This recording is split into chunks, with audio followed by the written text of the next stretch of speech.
and then we do it that way. So she could say the same thing. She could say, what do ladies call their man cave? They call it something else, a she shed or something. Like a she shed. Yeah. Okay. If she has a she shed, or she sheds the whole thing, because this whole thing is how we want it.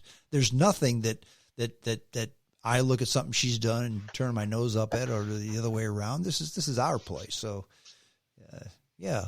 That whole Is it hard for you to get used to saying that? I've been married over 9 years now, and I still catch myself telling people, well, come over to my house, or I'm finishing my basement, which actually is the thing we're about to do. But and I catch myself at least 2 or 3 times a week, and whether it's on the phone, whether it's in person, and I'll say, well, I'm sorry, what I meant to say was our house, and I don't mean anything by it. It's just like the first half of my life I wasn't married, and I was kind of like alone, and it was my this and my that, and now it's our or we, and it's and I don't want to be rude, but I catch myself saying that. Nah. And sometimes she's standing right there when I do it, and I go, well, what I mean is our, and she knows what I mean. She would never call me on it, but I sometimes feel like I'm being rude. And well, in today's day and age, let's face it, it's all about the wording and the pronouns and the I want to say things right now. I don't play those games either. I would never purposely belittle somebody or call them by something that they didn't want to be called by. That's just rude. But no, I say my house, my car, my this, my that. My wife does the same thing. Especially she says my pool, because it is her pool. She's the one that wanted it. Sure, it's ours, but it's ours, mine, yours, mine, and ours. So and it was fantastic. Oh, and then how are you dealing with the ducks? I remember the ducks were a problem. Well, the ducks aren't a problem anymore. Okay. Let's just say once upon a time when I had kids in the house, they had a pellet gun. They didn't take it with them when they moved out, so the ducks aren't a problem anymore. Yeah, I was sitting there not as much as I used to be, but I used to be an avid bird watcher. I didn't know all the names, but I appreciated them, Sure. And there I was, and I saw a feather in your pool, and you or the wife, one of you guys had said something about, the ducks, and I said, oh, that must be a blessing to get to see ducks at your house, because I don't have any ducks at my house. I just have small birds at my, and then she said, well, hell no, it's not a blessing. They're annoying, and I never owned a pool. Now I get it. They would be annoying. Oh yeah. I mean, when you come home and you want to swim, but you can't swim first, you gotta vacuum the duck poop out of the bottom of your pool first. Yeah, it's annoying. But no, I never did kill the ducks. Just full disclosure. But that pellet gun, I popped them a couple times good, and they haven't come back. That is too funny. Well, I've always loved being around water. I don't know what it is. As a kid, I couldn't even swim. I didn't learn to swim until I was damn near a teenager. Mm-hmm. And yet, for some reason, I always had an attraction to water. I love lighthouses, by the way. Not everybody knows that about me. I'm looking at a couple lighthouse pictures hanging on my wall right now, actually. Very nice. And always had an attraction to water. And actually, part of the reason that we finally are getting this basement project going is because I've decided that a pool would be too big and expensive and too much maintenance, but that I could do something smaller. And I've decided that we really, really need a hot tub. And so we've been wanting to finish the basement ever since we moved in here, which was February of 2017. So we're talking 4 years now. And after 4 years, all it really took was me going to, my best buddy's house and sitting in his hot tub and having a couple of drinks. And I said, this is it. This is where I need this immediately. And we started, and he's a carpenter. He's a handy guy. And he knows how my house looks. And he says, well, the way your house is shaped and the way it's laid out, you're going to want to put it, on the west side, right outside that basement door. And I said, well, wait a minute. You can't walk into a bare concrete basement. First of all, it's going to be slick. You're going to slip and fall. Mm-hmm. Okay, so now I got to finish the basement just so I can get the hot tub. See what I'm saying? But I love being around water, and I can see why you would want a pool, because it's just, I don't know, there's something soothing about it. I like it a lot. And, pool's a lot of fun. I will tell you that having the pool during this pandemic, it saved us from more time on a psychiatrist's couch, because if you're going to have, we could still have people over. Primarily, we had family over, the kids and their families, some close friends sometimes. But again, you're outside, okay? You eat dinner at a big table. You don't hug, kiss, and shake hands. And if you're outside, you're cool. And Yeah, the pool's been a bunch of fun. She's wanted it for years. So you got to give the trophy wives what they want, right? Yeah. Yeah. Well, or try. Yeah, Yeah. we do it because we love them, and then you want to do what you can to keep them as happy as possible because. I mean, they stay married to us. They haven't run off yet, so you don't want to give them a reason good to. Lord. I can't believe she's still here. She's better. Hey, as old Dave Ramsey used to say, better than I deserve. You know what I mean? And she's better than I deserve. So you're going to remodel your basement. Where are you on that project? Just starting. In fact, later tonight. So after we're done doing the show here, I'm going to be doing like some dry locking, like on the walls and the floors. And then tomorrow, what's dry locking? You know what? It's almost like this. It's like I want to use layman's terms because I'm not a builder, but it's like this thick, nasty white paint that helps to not allow moisture to come like from the air outside or from the ground underneath. Oh, okay. To seep up through your concrete, and like it's a sealer. It's like a sealer. It's potent. It smells pretty strong. I've only used it one other time, and that was at our old house before we sold it.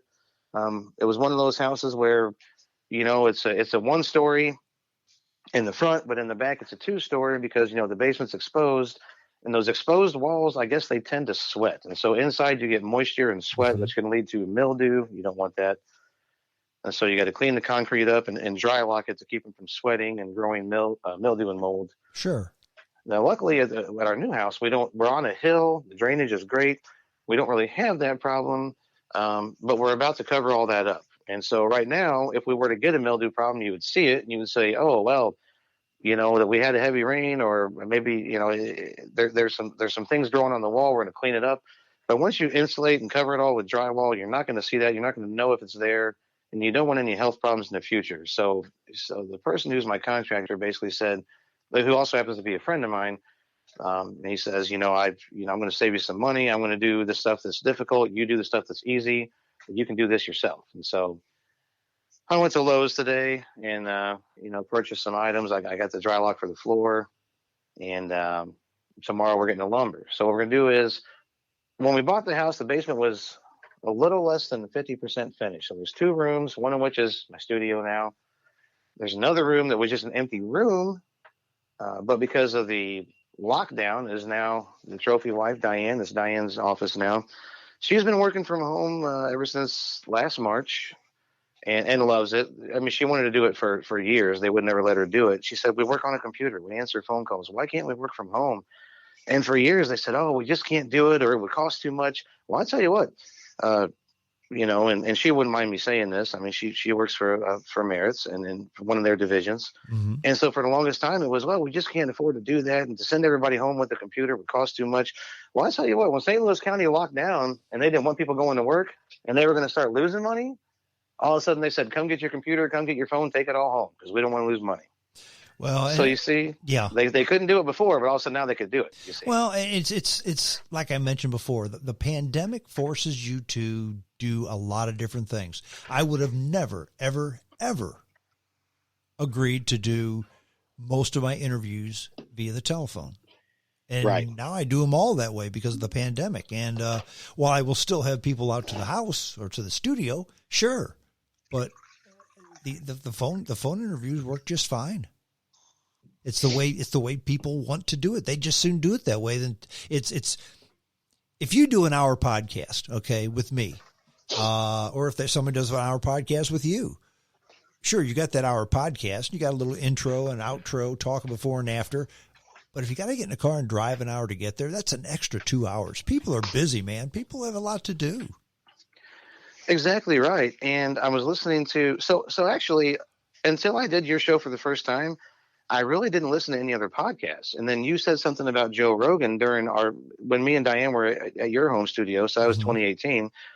And, I feel bad saying this now that I have listened to the guy, but, I always thought Joe Rogan was kind of like a jock, a meathead, just like a cocky guy. I didn't know him for any other reason other than Fear Factor, which it was a long time ago. And I just thought, he's just that guy that's into MMA and beating people up. And, I'm not like a nerd or anything, but also I just don't really watch that stuff. So it's not my kind of guy, And so then I go do your show and this might've been off air, but we were talking about how great his show is. He's a #1 rated podcast in the world. And I go home and I think to myself, well, like I listen to James, and if James likes this guy, I bet you I would like this guy. So I give him a chance. From the time you told me that was in 2018, I've listened to him just about every single day of my life since then. I mean, I haven't missed a show. I've listened to some of the old ones, and then through him, I discovered Joey Diaz. You know, I love his show. Joey Diaz is hilarious. He's so hilarious, and I think, in my opinion, a little underrated. But yeah, he's coarse, you know, but he's good. And then you got guys that I knew about even way before that, like Bill Burr. Now, I haven't really got into Bill Burr. I think he calls it the Monday Morning Podcast. Mm-hmm. I love Bill Burr, one of the best comics that's ever done it. But he has the Bill Burt podcast, and it's him and Burt Kreischer. I was just listening to them. It was either this morning or yesterday morning, and they're doing a lot of the stuff, like you said, via the phone for a couple of reasons. One, obviously the pandemic, and two, Bill and his wife have a new baby, and it's like I don't want to be away from my home anyway. You know, I don't want to bring germs into my home because I have a new baby, and so, you know, things like that. So the phone thing, I see where, and I don't have the technology for that. My board doesn't do that. I'm sure I could find a way to do it, but right now I don't have that. Mm-hmm. But you got to be loving that. Oh yeah. You know. Oh yeah. Absolutely. So yeah, we're forced into things that maybe we never expected to do just because things happen. The working from home, the podcast doing the way things are. But yeah, I mean, people are busy, but you find a better way to do things.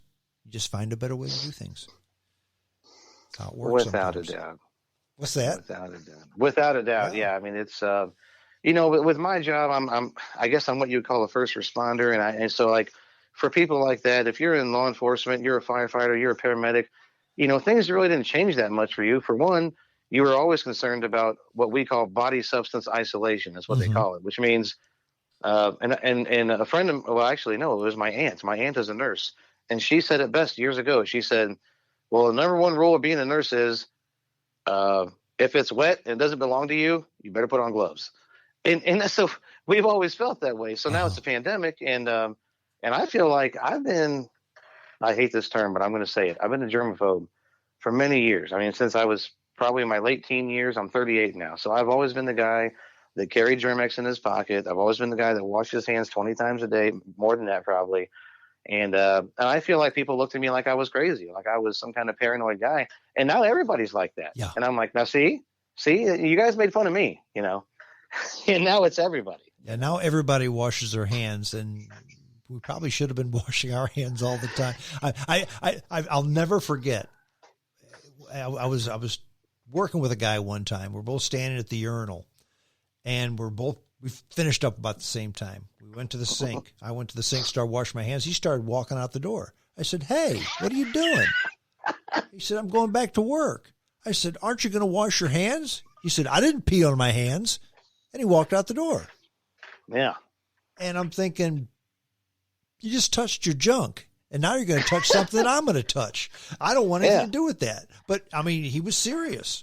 I didn't pee on my hands. Yeah. Now, here's a strong man thinking, listen, I know where my junk's been. I don't know where yours has been. So Pretty much. That's exactly right. And I don't want to know, and I don't want to be related to it. And what your nurse friend says is, if it's wet and it's not yours, wear gloves. I like that. Yeah.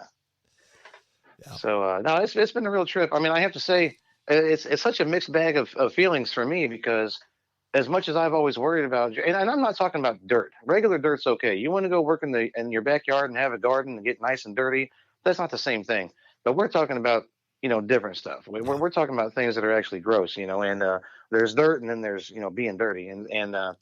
But this pandemic thing has been weird for me, because my friends and family know me as the guy who's like, ooh, germaphobe. But I'm also the guy who says, at the same time, I feel like we've almost gone too far with it. And it's a hard conversation to have, because my wife actually lost her uncle to corona. So, I mean, I'm not going to make light of the situation, but I also think that some of the stuff in the media, some of the stuff we're being told, I just don't know if I agree with all of it. But I can't say much because I'm not a doctor and I'm not a scientist, Yeah. But Well, I try to listen to them. And I understand why a lot of people feel the way they do like that because the way